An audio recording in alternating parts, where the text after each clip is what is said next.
Hello, I'm Diane Morgan. If you know who I am, you know who I am. If you don't, who cares? I'm here to explain Italian Time, a holiday phenomenon where Italians throw away their clocks and gather for eternity with San Pellegrino. I've been at this party so long that I've eaten 5 courses, hugged someone's grandma twice and been offered a job in the family restaurant. So this holiday season, make sure to bring enough San Pellegrino to last you through the meal, the after meal and the entire goodbye ritual. San Pellegrino, holiday on Italian Time. This episode is brought to you by LinkedIn. Psst, healthcare pros, word's out, and it's too good to keep quiet. Look, LinkedIn is revolutionizing job hunting, making it possible to search by specialty, shift preference, and salary.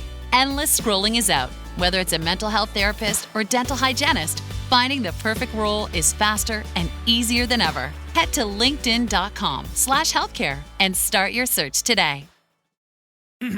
Oh, Hilton stay, your beds are soft and cozy.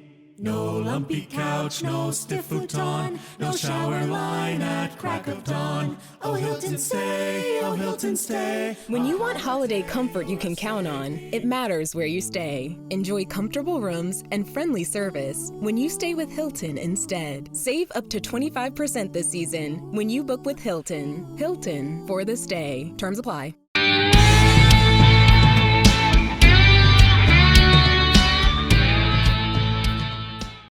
Helo a'r noswaith dda a chroeso'r i bodlediad Rygbi Cymru. Bron am dolyg, ond dim ond dyn doeth yn gallu ymuno ni heno. Croeso eto Daf, sy'n wyt ti? Diolch yn fawr. Diolch am y gwahoddiad.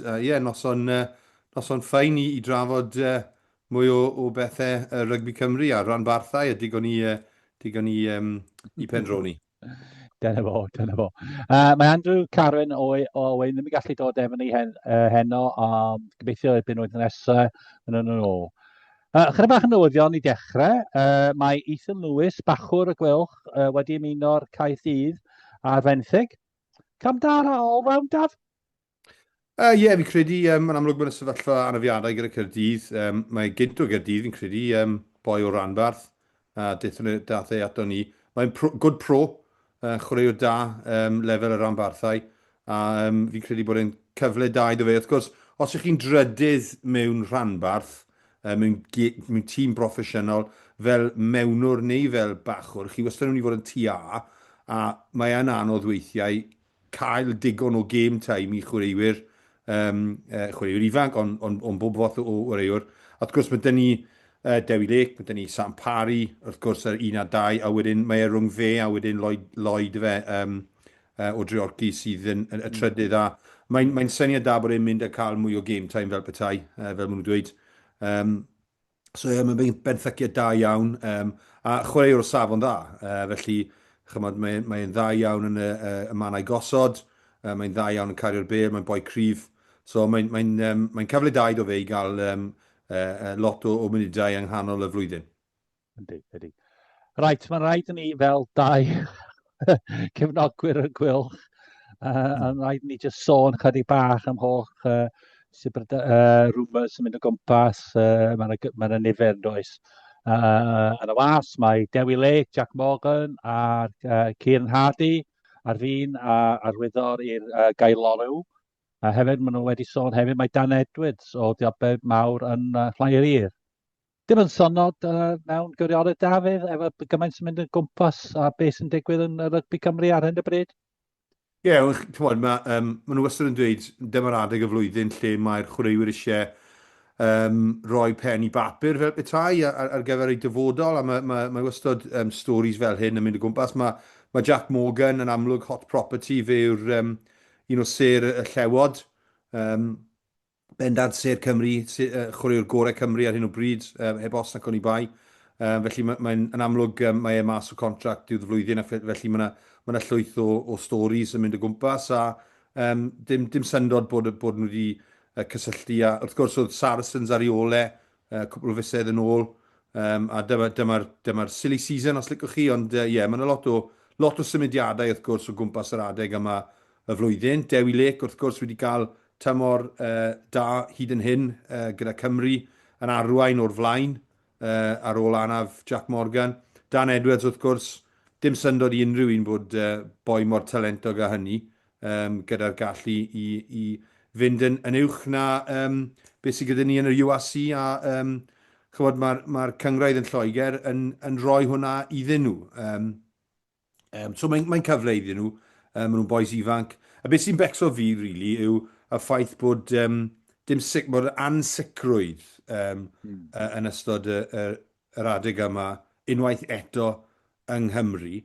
A mae'n atgoffa fi o'r sefyllfa oedd rhaid i Joe Hawkins wynebu pan roedd pobl oedd yn reoli y gêm yn dweud rhowch eich ymddiriedolaeth ynddo ni, mi newn ni datrys y broblem a'r sefyllfa rhwng y Rhanbarthau a'r undeb. Dyma wrth cyhoeddi hwnna, wrth gwrs, i chi'n rhoi esgus i'r clybiau enfawr hyn gyda llwyth o arian i ddod i siopa yng Nghymru. Felly mae'n i fod mor argyhoeddiedig mae'r Undeb Rygbi Cymru yn neud, yn dweud dewch i ôl y chwaraewyr ifanc hyn sydd angen sicrwydd yn ei bywydau, mae jyst yn hirt. Chymod, ni'n treulio amser yn rhoi'r bechgyn un o flaen y goreion yn y byd, a wedyn ni ddim yn darparu y sicrwydd i nhw, bod nhw'n gallu chwarae i gemau yng Nghymru. A os ych chi'n clywed yr rumours, wrth gwrs, yn sôn am Efer Osprey sy'n mynd i mynd, Efer Scarlett sy'n mynd beth bynnag, does dim syndod bod y chwaraewyr yn meddwl, chymod beth, os mae rhywun yn dod mewn, na i siarad â nhw, a na i ffindo. Yn union fel nath Jonathan Davies gyda rygbi cyngrair, Scott Gibbs, Scott Quinnell, maen nhw moyn sicrwydd. Maen nhw'n chwaraewyr gyda crefft, maen nhw'n boes ifanc, gyda lot o pwer cyflog, a maen nhw'n mynd i edrych am cyfleoedd yn ei gyrfaoedd nhw, achos mae'n gyrfa. Yn bendant, a ti'n gallu gweld o'r ochr nhw, maen nhw eisiau cael pen... A jyst i sôn am sefyllfa rwan yng Nghymru, dyn ni eisiau penderfyniad. Ar hyn o bryd, mae'n amser galed i pawb, dim jyst y chwaraewyr, ond y staff hefyd, yn bob rhanbarth. Ie, mae Rygbi Cymru, mae'r undeb yn cuddio tu ôl y mantra hyn, bod ni'n trio redeg busnes. Pa fath o busnes byddai'n achosi y fath ansicrwydd hyn, a'r fath o anrefn. Mae'n hirt, a dyna pam, chymod, does dim hyder gyda'r pobl sy'n redeg y gêm ar hyn o bryd. Maen nhw'n dod o ryw maes arall, maen nhw'n dod mewn, chymod, gyda'r hybris hyn, a maen nhw'n difetha'r gêm. A mae'r brand yn anffodus, rygbi, a'r brand Rygbi Cymru, yn syrthio o dan i gofal nhw. A mae angen i nhw i fod yn atebol. A chi mod beth, pe bai, a ni ddim yn gwybod eto, os dim byd wedi cyhoeddi, ond dyle bod hwn yn rybydd enfawr i'r pobl sydd yn reoli'r undeb, a rydych yr undeb nawr, os mae Capten Cymru yn troi gefn ar Rhanbarthau proffesiynol a'r is-captain. Os mae'r ddau yna yn troi cefnau nhw ar y gêm proffesiynol yng Nghymru, wel, mae rhaid i fi ddweud, mae rhaid i redyn ystyried i sefyllfa fel person sydd fod yn redeg rygbi. Mae'n gyrru neges yn di. Oce, a ni sôn chydig bach am y rygbi rwan. Byddwn ni dechrau yn rawnd rhyw period yn Mharis gyda Chaerdydd yn weld ar Stade Francais. Gêm anodd i Gaerdydd, yn oedd y penderfyniad, a dwi'n deall y penderfyniad hefyd, ffaith nhw'n ei mor dda yn y cyngor, i'r jyst rhoi chydig bach o'r mixed team allan.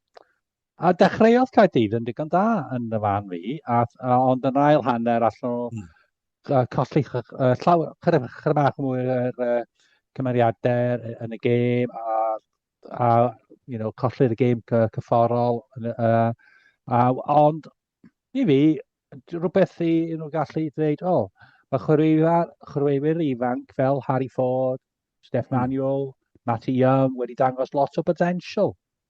Ond bydden nhw'n gwella, wrth gwrs, cael y profiad. Just mynd at y gêm hefyd, dangosodd Evan Lloyd i fi, gêm gorau wedi cael i Gaerdydd. Mae gen o dipyn o bach o'r gêm, all-round game. Ale Lawrence, fel arfer, hard worker. A James Botham hefyd yn dda iawn, boi gorfforol iawn. A i fi, wrach yn dangos be mae Cymru angen yn y rhif 6. Ie. So os dwi'n gallu cadw'n ffit, dim jyst i'r Gaerdydd, ond wrach yn felly i Cymru hefyd. Ie, yn credu mae'n ei canmol Caerdydd am i awydd a'i ymddygiad tuag at y gêm. Maen nhw'n, mewn ffordd, nhw'n debyg iawn i sut nath Cymru wynebu heriau nhw yn yr hydref, gyda yr awydd i ymosod, i gael go, chymod? Yn amlwg pwyslais enfawr ar yr ymosod, fel mae Caerdydd wedi bod yn wneud, o dan siaret yn ystod y blynyddoedd diwethaf. Felly mae'r diwylliant a mae'r teimlad yna dal gyda nhw fi'n credu i gael go. A fel chi'n dweud, rhoi cyfleoedd i boes ifanc sydd yn wych, ond wrth gwrs gyda hwnna mae brwdfrydedd ieuenctid ddim yn mynd i cario chi 80 munud, yn enwedig gyda mainc sydd mor gryf gyda tîmau mawr Ffrainc, chymod. Felly, yn y diwedd, yr hanes oedd wrth gwrs just colli ychydig o'r elfennau corfforol yn yr ail hanner fi'n credu, a mae'r gêm yn agor lan fel mae fe yn erbyn y Ffrancod, a mae'n oedd e'n tac yn caled. Fi'n gallu gweld beth oedd ei bwriad nhw. Fi'n cofio, mae sawl tîm Cymru wedi wneud yn erbyn y Ffrancod, ceisio cadw tempo'r gêm yn uchel, cadw bel mewn chwarae am amseroedd hir, yn gobeithio bydd y pac enfawr Ffrancod yn tywelu yn yr ail hanner, ond dim digon yn y tanc, really, a ildio llawer o pwyntiau yn yr ail hanner. Ie, siom chydig bach yn rhaid yn nhw'n cael beth dim byd allan o'r gêm, ond nhw'n gallu dweud, wedi ceisio'r, wedi trio yn y gêm, a mae'n jyst dibynnu rwan am gêm nesa, Catref yn erbyn Ulster, ni sôn am hwnna wedyn. Ie. Y bwriad wedyn oedd y Scarlets yn erbyn Bristol. Chdi weld y gêm, Dafydd?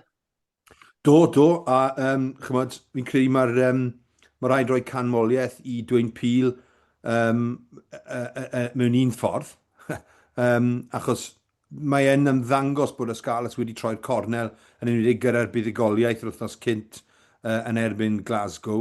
A wedyn wrth gwrs wynebu un o'r cewri Lloegr.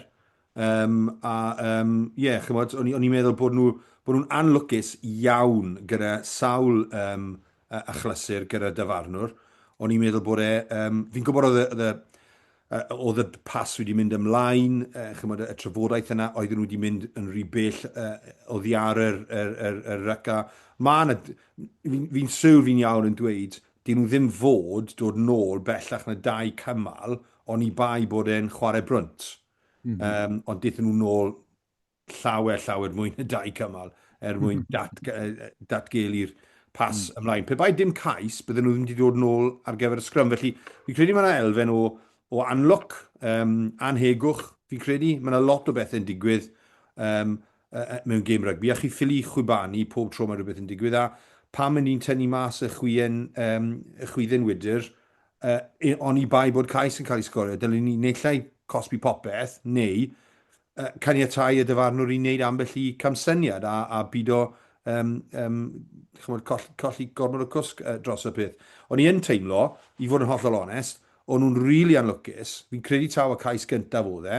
O'n i'n gallu pigo lan 3 neu 4 kick-cosp yn erbyn Bryste yn y cais yna ar y ochr y chwith. Roedd yna un wedi mynd mewn i'r rec o'r ochr, a roedd yna rwystro o flaen y pas wrth y bel yn dod mas y cefn. Felly, oedd y Scarlets yn rili anlwcus gyda hwnna, achos fel petai bod rai pethau'n cael ei edrych arno a dim popeth. Ond na, perfformiad dda iawn a yn anffodus iawn i byd o gael y buddigoliaeth. Canmoliaeth mawr i Peel am y perfformiad, ond falle lot o siarad am y ffaith bod wedi tynnu cost o off gyda'r gêm yn y fantol, a bod gyda fe'n cael un o'i gemau gorau am spel. Oedd ddim yn edrych yn hapus na, coed? Na, oedd ddim yn edrych yn hapus, a yr unig peth o'n i'n teimlo oedd odi rai penderfyniadau cael ei wneud gan ystyried patrwm o gemau sydd o'i flaen nhw, y mis prysur sydd yn dod, gyda'r derbys, oedden nhw'n becso gormod am chwarae rai chwaraewyr. Oedden nhw'n ein swyr, oedden nhw'n trio cael Hawkins ar y cae gyda digon o munudau yn ei goesau, gan wybod bydd rhaid iddo fe chwarae llawer yn ystod dros yr wyl. A maen nhw, chymod, gyda'r Scarlets, maen nhw'n eitha stacked yn y canol y cae. Maen nhw maswyr, maen nhw Costello, a maen nhw Hawkins yn y carwm wedyn. Maen nhw ti Johnny Williams, a maen nhw Roberts, a beth yw'n galw boi ifanc? Eddie James. Eddie James. A mae'n amlwg bod yna rhyw fath o gynllun i cylchdroi y chwaraewyr, i wneud yn siŵr bod nhw gyda digon o munudau, ond dim gormod o risg o anafiadau. A fi jyst weithiau yn teimlo bod nhw yn gwneud y penderfyniadau yna cyn gêm. A fi'n gallu deall os mae yna chwaraewyr gyda hanes o anafiadau, gyda gorchwarae, neu os mae nhw propiau sydd angen, cadw nhw'n ffres dros pyd o chwarae unrhyw un dros 55 munud, etc. Ond fi'n credu weithiau, mae rhaid edrych at, right, os mae chwaraewr in the zone, cadwch ar y cae. Ie, a'r gêm agos hefyd, yndi. A oedd Costello yn rheoli gêm yn dda, a'r Hawkins ddim efo'r gymaint o brofiad yn chwarae fel maswr. Oedd yn penderfynu'r wirion i fi, deud y gwir. Wel, pe bai'r Scarlets di ennill, a pe bai Hawkins wedi cael 2 neu 3 moment yn yr ail hanner i adennill y meddiant, neu y momentum, sori, byddwn ni wedi dweud bod e'n penderfyniad dewr, a byddwn ni wedi meddwl, ware teg, mae dwi'n pil yn gwybod yn well na ni. Ond yn anffodus, nath e ddim digwydd, a ges nhw ddim y buddigoliaeth. A fel ti'n dweud, mae gemau agos fel yna, chymod, ydyn nhw'n mynd i chwarae Hawkins nawr, chymod, yn y gêm nesaf nawr, yn erbyn Bordeaux, lawr fyna, os nhw'n bwriadu chwarae fe yn erbyn Bordeaux, o'n nhw'n moyn ar y cae rhywfaint, o ddim yn mynd ar y cae yn y canol, os dim lle fe war yn y canol, maen nhw'n stacked. So maen nhw'n trio gwthio fe nawr a ceisio magu fe fel y mewnwr tu ôl Costello. Mae Fletcher Anderson yn edrych fel a really good signing i fi. Fantastic. Chwarae teg nhw, wedi ffeindio fo, a mae'n edrych fel boi cyfforol sy'n gallu cario bêl, a mae'n ei hanner. A Josh McLeod yn ôl hefyd, chydig bach arweinydd i tîm, a mae'n edrych yn lot fel tîm, lot gwell efo nhw. Mae Jake Ball nôl, mae Lawsi nôl, braf gweld Ryan Elias nôl ar y cae hefyd. Bydd e'n gret os mae fe'n gallu cael cyfres o gemau. Fe yw'r fath o fachwr sydd angen arno ni. Mae e'n gorfforol, mae'n fawr. Mae i fod yn deg iddo fe, cymryd het Ospreys off nawr. Gafodd e llawer o wasg negyddol yn ystod i dechrau ei gyrfa ryngwladol. Roedd yna problemau gyda llinell, nid wastod bai fe yw e, ond oedd e'n cario'n gryf iawn, he's a big hitter, mae pwer sgrymio fe'n ardderchog.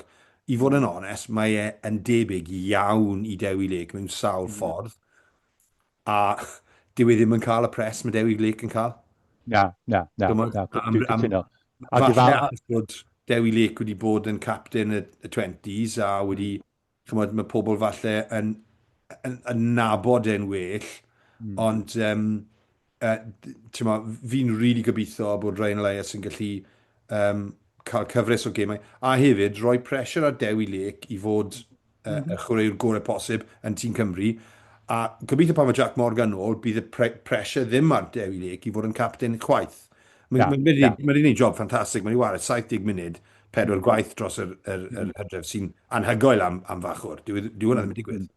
Ond, fach gyda Ryan Elias nôl, cwlffin o foi, a mae angen iddo fe bod ar top i gêm ar gyfer Cymru hefyd, chymod? Oce. Athyn ni symud wedyn i dreigiau, i golled drwm arall oedd i gat y eto, a oedden ni'n weld y gêm, a ddo ddim ar teledu yn ni, ond fel dwi'n deall, outpowered yn y scrum, colli frwydr gorfforol yn bendant yn yr hanner cyntaf, ar yn chwarae nebyn tîm olaf yn y top 14 yn Ffranc. Ie. Cwpl o geisiau yn ail hanner, ond mae'n just mor siomedig yn dydi, Dafydd? Ydy, a mae yn anffodus. Chymod, fi'n nabod lot o boys yn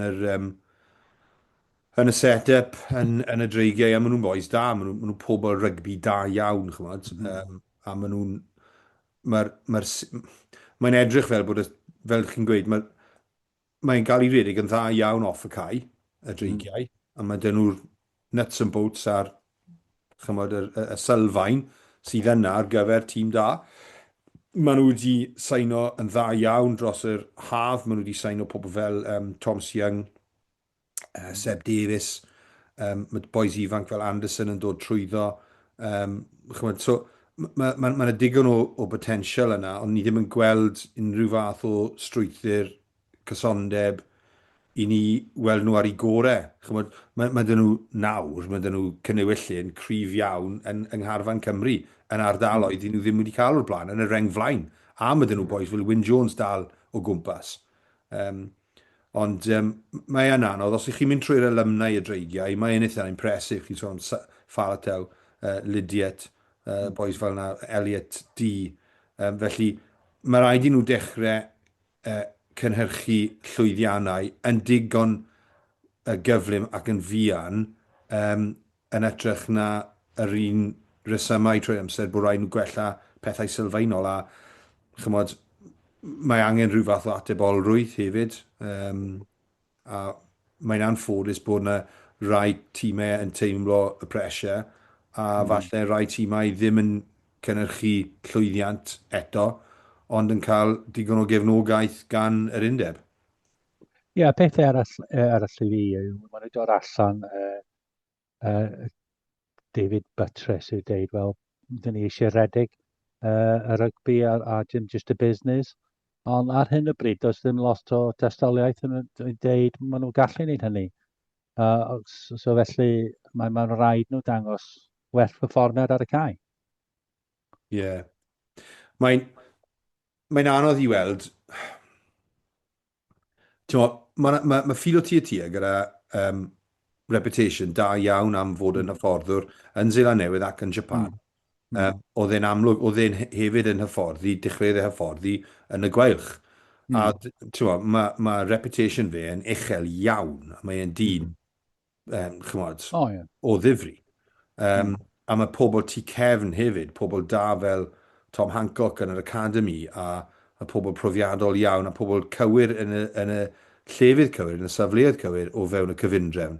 Ond mae yna broblemau diri a broblemau dofwn fi'n credu sydd yn mynd nôl blynyddoedd pan oedd yr undeb wedi penodi Bernard Jackman, nath hwnna ddim gweithio. O'n nhw wedyn yn ceisio dweud bod angen rhywun fwy sergeant majorly, wnaethon nhw dod â Dean Ryan mewn, oedd hwnna ddim wedi gweithio o gwbl, gyda carfan eitha cryf. Pan dath Dean Ryan mewn, oedd carfan nhw'n weddol cryf.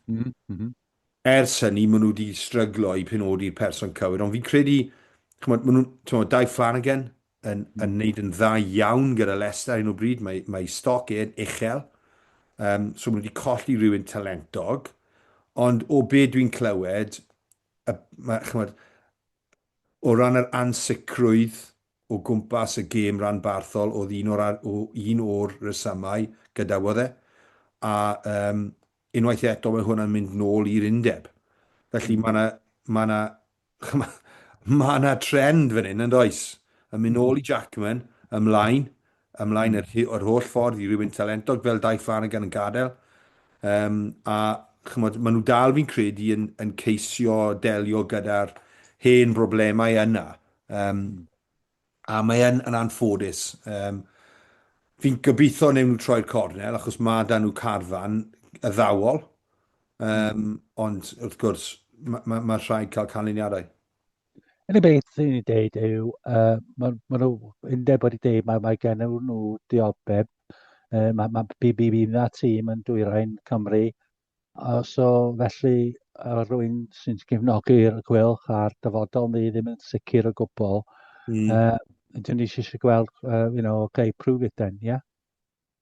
Ie, bendant. A mae'n anffodus unwaith eto bod yr undeb wedi colli reolaeth y sefyllfa sy'n golygu bod chwaraewyr yn cael eu temtio i fynd i gorllewin Lloegr yn ytrach na Dwyrain Cymru. Chymod, maen nhw'n becso am y ffaith bod os maen nhw'n colli Rhanbarth yn y Dwyrain, bydde chwaraewyr ifanc yn mynd draw i llefydd fer Caerloyw a Bryste a Caerfaddon a Caerrangon. Wel, chymod, mae hwnna'n digwydd anyway ar un o bryd gyda'r dreigiau yna. So, Anyway, yr ansicrwydd yw'r problem. Ydy. OK, a ni troi i'r Gai Bragdy. Yr unig tîm o Gymru oedd yn ennill dros y penwythnos. Oedd yn edrych fel nhw'n mynd i ennill hanner awr cyntaf yn bendant. Gêm glasurol o 2 hanner, Dafydd. Ie, wel o'n i'n gwylio fe'r teledu, ond oedd ffrindiau da fi yn yr stadiwm, a o'n i'n trio dweud beth sy'n digwydd hyn, a nath y ffrind texto fi'n ôl dweud, look, mae'r gwynt yn really gryf, chymod, mae mynd i droi rhywfaint, ond dyn ni'n mynd i wneud digon i sicrhau bod yna rhywbeth i ware. A nath y cais just cyn hanner tymor, fi'n credu, hanner amser, fi'n credu, sicrhau bod y momentum yn mynd mewn i'r ail hanner gyda'r Gweilch yn enwedig ar ôl colli 2 chwaraewr i'r Cell Cosp a ildio 3 cais cyn y 40. A os oedd rhywun wedi impresio chdi yn y perfformiad? Wel, yn yr ail hanner. Neu yn y hanner cyntaf. Beth. Os ych chi'n gallu, o'n i fel boxer yn mynd lawr ar y canfas a codi lan, ymladd nôl a wedyn cael knock-out yn y rownd olaf. Dyna'n union beth oedd e fel. A o Dan Edwards yn heiddi seren y gêm, heb os nac o'n i bai. Achos, a i fi wastad, fi'n dwlu ar Dan, achos mae'n dod o Sylfera, fi'n nabod y teulu hyfryd, mae'n Cymro Cymraeg, mae'n siarad Cymraeg yn hyfryd gyda'i acen Cwmafon, a mae e'n tough cookie. Mae'n boi fach, right? Ond mae e'n solid, a mae e'n tough cookie. A newch chi byth cwrdd â unrhyw un fwy cystadleuol na Dan. A mae'n atgoffa fi, o ran i agwedd mae'n atgoffa fi'n fawr iawn o Dan Bigger. A ffordd mae e'n gallu cymryd risg, mae e'n gallu gwneud camsyniad, mae'n gallu mynd o 0 to hero mewn chwiciad. Achos weithiau y camsyniad sy'n gyrru fe i wneud a'i codi safon, wneud lan a codi safon amdano fe.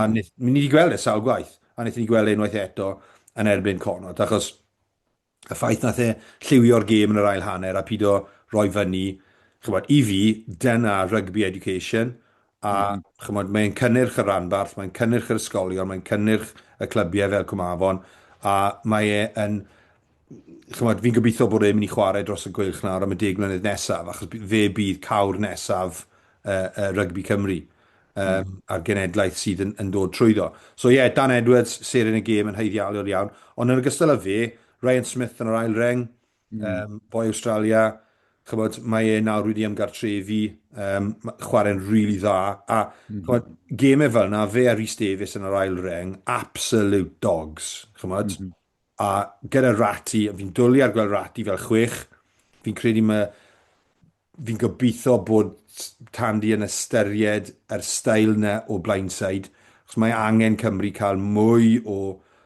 cattle, mwy o beef up front. Ratty di chwarae'n dda iawn, Moriarty yn wych. Cymru di gael defnydd da o Moriarty rhywbryd yn yr hydref mwyn y thebyg. Dydd Zi unwaith eto. Chwarae'n dda iawn. A chymod, Sam Parry hefyd. Chymod, gwych. Felly allwch chi sôn am Ruben, y canolwyr. Iestyn Hopkins, boi arall a Sylfera Cochyn, wedi chwarae'n dda. A sy'n ni'n deud, jyst cyfal hefyd Tom Bota, Tommy Bota, mae bod, mae'n mynd mor dda, Helo, ti'n iawn? Ie. Felly, just y ffaith nhw wedi troi'r Ie, fi'n gêm iawn. Ti'n yn gallu ail clywed fi nawr? hanner. Ydw. Just yn yr ail hanner, ffaith nhw oedd nhw'n wneud. Just wneud digon, Ie. just chwarae yn penderfynol a just sensible, just cicio'r bêl, beithiau yn y tywydd hefyd, just y gêm. A pob clod, fel ti'n dweud i Dan, oedd o ddim yn cael hanner hanner cyntaf dda, oedd o methu'n cic i cornel. Ond be dwi'n ei cefyd Dan ydy ffaith, os di hwn yn digwydd, mae'n gallu mynd droso a chwarae arbennig o dda yn yr ail hanner. So ia, chwarae teg i'r Gweilch. Dwi'n gwybod yn ni dau yn chydig yn biased, ond just choed chydig bach o'r character i dod o'r gêm a'r ennill y gêm. Oce, a ni sôn wedyn am y penwythnos nesaf, a ni dechrau eto efo'r Gweilch. Mae Gweilch yn mynd allan i'r Montauban, sy'n ger Toulouse. Ar hyn, mae nhw wedi'r gêm cyntaf bynawn Sadwn. Ar hyn o bryd, ddim yn gwneud nadd iawn, yn ffaith maen nhw'n gwylod ar y top 14. Bydd gyda'r un fuligolgaeth ac un gêm gyfatol. Ond felly, cyfle dda i Gweilch i ennill hwn, Daf? Ie, fi'n credu. Mae dibynnu ar y tîm yn rhoi mas, ond unwaith eto, dyn nhw'n mynd i cylch droi y carfan i roi mwy o gemau i'r falle chwaraewyr sydd yn dod nôl o Camp Cymru. Ond ie, cyfle da. Yn amlwg, ni'n gwybod hwn gyda'r Ffrancwyr, os nad ydyn nhw'n gwneud yn dda yn y top 14, maen nhw wedyn yn troi ffwrdd o Ewrop. A mae'n anffodus gyda'r fath o gystadleuaeth yw e, ond mae'n digon bosib i nhw'n wneud newidiadau am i gêm nhw. Pwy wnaethon nhw chwarae wrthos diwetha? Fe Zebrydd? Athyn nhw colli allan yn Eidal, dwi'n meddwl. Yn Zebrydd, fe? So, wyr allan. Mae'n anodd ydy efo'r tîm o Ffranc pan mae'n chwarae adre, achos mae'n mindset hollol wahanol. Ond, fel ych chi dweud, beth sy'n pwysig yn nhw wedi aros yn y top 14. Ie. So gobeithio, bydd e'n galed mas yna. Mae'n anodd i gael popeth yn iawn, a dyw'r Gweilch, dyw'r tîmau Cymru ddim yn draddodiadol yn dda yn Ffrainc gyda'r teithio a gyda popeth sydd gorfod digwydd. Ond mae'n cyfle da, fi'n gobeithio wnewn nhw ennill gyda pwynt bonus hefyd. Gobeithio wir. Mae'r gêm honno, dwi'n credu ar S4C, so os ti eisiau gweld hwnna, gei di weld ar S4C. Gêm nesaf yw y Scarlets. Ddim yn gêm hawdd o gwbl. Oedd i Catre yn Bordeaux sy'n hedran fel arfer yn uchel yn yr top 14. Unrhyw gyfle i dîm o Gymru, Dafydd? Wel, mae'r Scarlets wedi bod yn chwarae'n dda yn ddiweddar. Mae dyn nhw bach o momentum a hyder.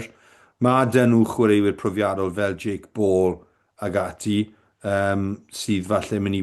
Mae Jake Ball nôl, ddim i wario Gymru, ond ar gyfer gemau fel hyn.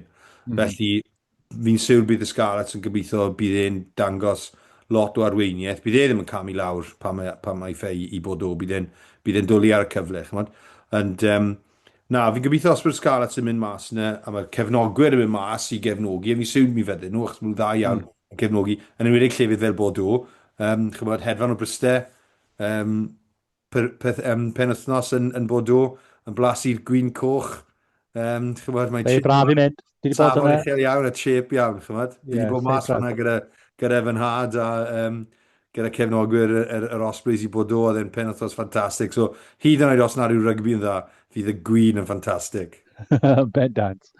Oce, gêm olaf nos Sadwn, mae gan y Caerdydd Catref yn erbyn Ulster sy'n mynd yn dda iawn yn y cyngor. Athyn nhw curo, yn cofio pwy nhw'n curo, tîm o De Africa, dwi'n meddwl? Sharks, di Sadwn diwetha. So, beth ydych chi'n meddwl o'r gêm hon, Dafydd? Y gêm sy'n gallu mynd, Caerdydd gallu ennill? Wel, maen nhw'n chwarae gatre. Chymod, fi'n credu mae Caerdydd yn tîm sydd yn gallu wynebu unrhyw un gartref a wneud yn dda. Mae Pac Caerdydd yn chwarae'n dda ar hyn o bryd, ond falle bydd tîm bach gormod gyda Ulster. Achos maen nhw'n hedfan yn uchel ar hyn o bryd yn y flwyddyn yma. Ond wrth gwrs, mae Caerdydd yn yr arfer dda o ennill. Maen nhw tua top y gyngraedd yn y URC.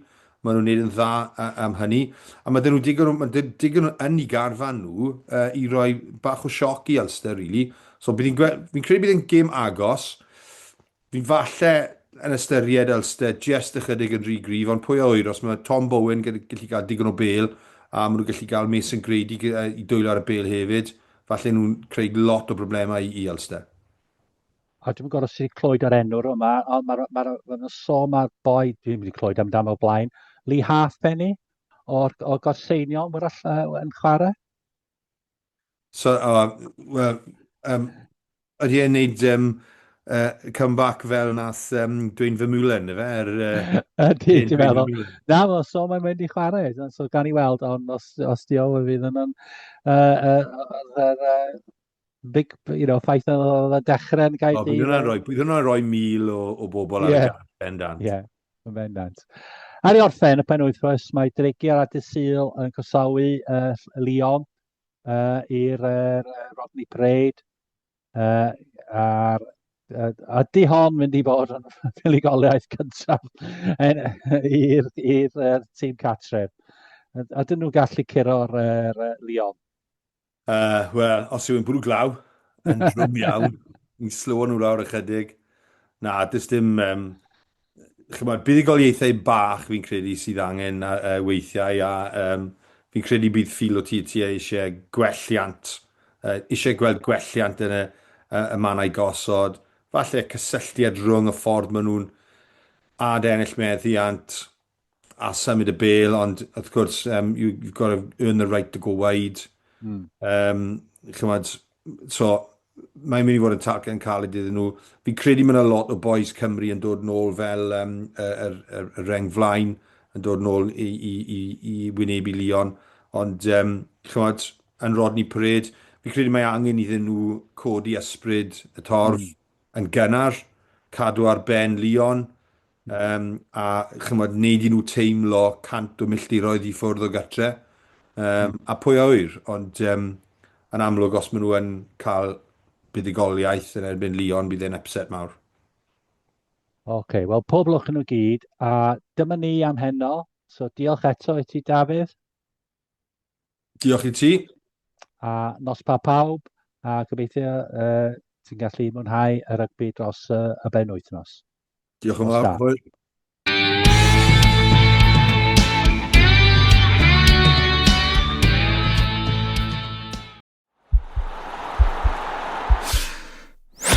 This podcast is part of the Sports Social Podcast Network.